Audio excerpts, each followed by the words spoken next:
Tolga Bey hoş geldiniz. Hoş bulduk hocam. Şimdi siz bizim yaklaşık olarak bir aydan beri horlama protezimizi kullanıyorsunuz.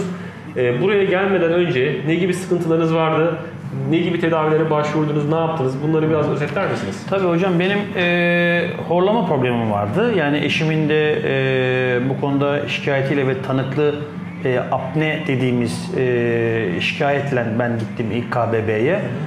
KBB işte burnunda bir sürü düzeltmeler yapmamız lazım falan gibisinden konuştu. İşte oradan nöroloğa gittim. Nörolog işte bir gece beni yatırdı. İşte orada apne çıktı zaten. Nefesim işte bir saat boyunca. Orta şiddetli apne çıkmıştı. Orta şiddet, evet. Ondan sonra işte kilo vereceksiniz dedi. İşte kilo veremezsiniz veya da kilonuz verdiğiniz takdirde geçmezse cerrahi müdahalelerden bahsedildi. Damağın yarılması, işte bademciklerin alınması falan, bunlar çok gözümde korkmuştu. Tesadüfen işte kayınvalidemi getirdim buraya. O arada onun da dişinde problem vardı. İşte sizi tanıdık, işte sizin ekibinizi tanıdık.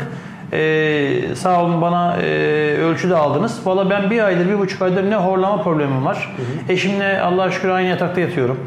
Herhangi bir şikayetim de yok. Nefes kesilmem bitti. Evet. Yani uyurken nefes kesilmem bitti. Daha evet. Peki, hayat kalitem arttı. Gün içerisindeki uykulu olma halleriniz vesaireleriniz? Onlar bitti. Evet. Bitti. Daha iyi hissediyorsunuz muhtemelen kendinizi. Benim daha iyi. Çünkü aslında uyku bizim vücudumuzun benzini. Benzin biterse, yani uyku kalitesiz olursa vücut düzgün çalışmaz. Ama uyku kaliteli olursa her şey daha güzel oluyor. Bir de ertesi gün çok baş ağrısı oluyordu böyle rahat uyuyamadığım için, mesela işte nefesim kesildiği için. Tansiyon oluyordu mesela zaman zaman. Şimdi onlar hepsi normale döndü. Çok güzel, haberleri iyi. O zaman bir sonraki kontrolde tekrardan size soruruz. Teşekkür ederim. Yerinize sağlık. Çok sağ olun. Teşekkür ederim. Hoşça kalın.